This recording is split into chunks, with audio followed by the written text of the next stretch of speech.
नमस्कार, news take के Y factor में आपका स्वागत है। मैं हूं योगेश मिश्र। देश में अगला लोकसभा चुनाव बहुत करीब है। 5 राज्यों के चुनावी नतीजों के बाद लोकसभा चुनाव की मुनादी सुनी जा सकती है। कभी देश बाइपोलर पॉलिटिक्स का एक हिस्सा बन रहा था। एनडीए और यूपीए नाम के 2 घटक तैयार हुए थे, लेकिन इस बार नरेंद्र मोदी को पराजित करने के लिए इंडिया अलायंस नाम का एक ऐसा बेमेल गठबंधन तैयार हुआ है जो दिल्ली की सत्ता पर किसी भी तरह काबिज होना चाहता है।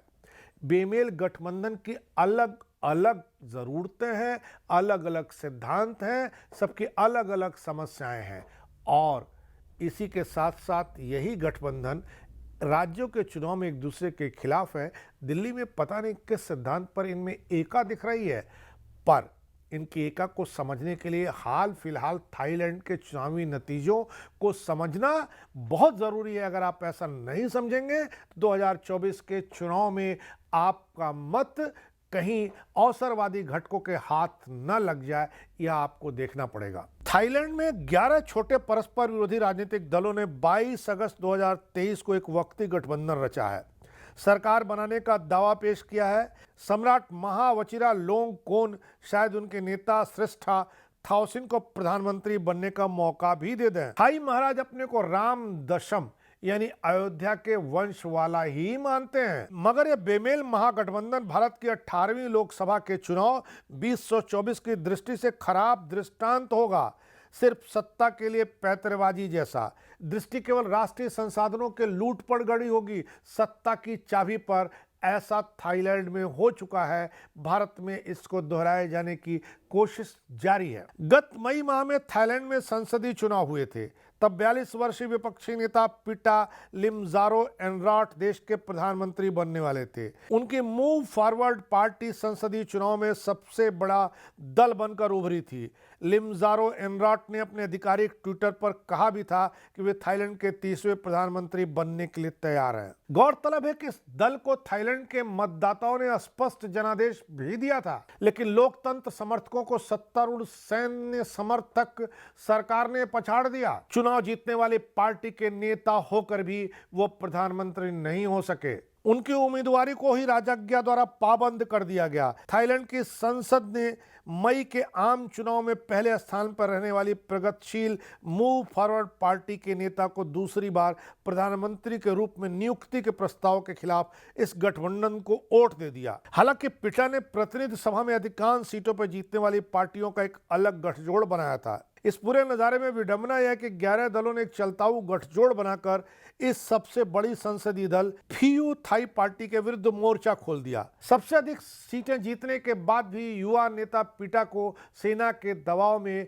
राजा ने सरकार बनाने के लिए आमंत्रित नहीं किया, बल्कि नामित किया 60 वर्षीय बिल्डर व्यापारी श्रेष्ठा को, जिनकी छवि भू माफिया की है। श्रेष्ठा थाउसिन को सेना का समर्थन हासिल है। गत माह ही एक सांसद शुबिल कामोल बिसिट ने जांच की मांग की कि सांसरी नामक निजी कंपनी के मालिक श्रेष्ठा थाउसिन ने बड़ी मात्रा में कर चोरी की है, रिश्वतखोरी भी की है। सरकार बनाने के दावेदार चान ओचा, जो अभी रक्षा मंत्री हैं, उनने सेना का समर्थन थाउसिन को दे दिया। उन्होंने 2014 में सैनिक षड्यंत्र करके सत्ता हथियाई थी। आज वे इस गठजोड़ में शरीक हैं। इस गठजोड़ में बहुत महत्वपूर्ण भूमिका है सलांग पार्टी की। यह पार्टी 2014 के सैनिक षड्यंत्र की भागीदार रही है। लोकतंत्र समर्थक सांसदों को कैद करने में कारगर रही है। उसके नेता प्रयुक्त भी प्रधानमंत्री पद के दावेदार हैं। इन सारे 70 रेस में दारोमदार महाराजा पर था,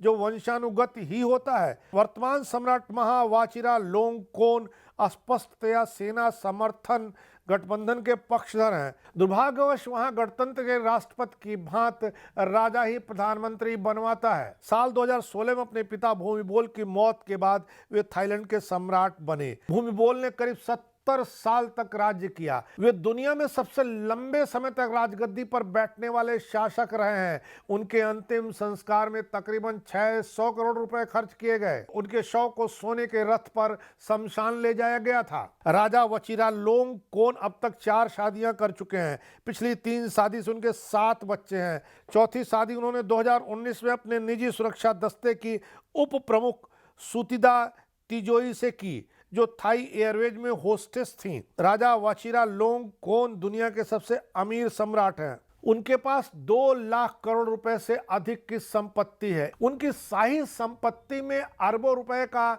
उनका राजमहल भी शामिल है। राजा वाचिरालोंगकोर्न को अयाश और रंगीन मिजाजी राजा के तौर पर भी जाना जाता है। कुछ महीने पहले एक रिपोर्ट आई थी कि राजा जर्मनी के एक आलीशान होटल में एक पूरे तल को अलॉट करा करके औरतों के साथ रह रहे हैं। राजा की इन अय्याशियों से रानी पर कोई फर्क नहीं पड़ता है। वो हर शाही और शासकीय काम में राजा के साथ हम कदम होती हैं। जहां रानी थाईलैंड में अपने महल में रहती हैं, वहीं उनके पति ज्यादातर जर्मनी में ही रहते हैं। थाईलैंड में राजा का ही शासन चलता है। कोई भी राजा के खिलाफ कुछ बोल नहीं सकता है, यह दंडनीय अपराध माना जाता है। हालांकि थाईलैंड में इस राजा की हरकतों का विरोध होने लगा है। लोग कहने लगे कि राजा को अपनी जनता से ज्यादा अपनी प्रेमिकाओं का ख्याल है। भारत के लिए थाईलैंड का सबक इस दृष्टि से महत्वपूर्ण है कि यदि इंडिया गठबंधन सरकार विरोधी गठजोड़ ने छिछली राजनीति के बल पर लोकसभा में कामचलाऊ बहुमत हासिल कर लिया, तो राष्ट्र की अर्थनीति और विकास की गति का क्या हश्र होगा। मसलन आम आदमी पार्टी और लालू यादव के घोटाले में आकंठ डूबा राष्ट्रीय जनता दल, अलगाववादी द्रविड़ मुन्नेत्र कड़गम, नेशनल कॉन्फ्रेंस इत्यादि भिन्न दिशाओं में चलने वाले दल और गुट कब तक सरकार को एक दिशा में ले जा पाएंगे। अतः भारत के वोटरों के लिए थाईलैंड का चुनावी परिणाम अभी से एक चेतावनी है। इसको समझिए और लोगों को समझाइए। इस बार इतना ही। अगली बार फिर मिलेंगे किसी नए सवाल पर नए ढंग से बात करने के लिए। तब तक के लिए नमस्कार।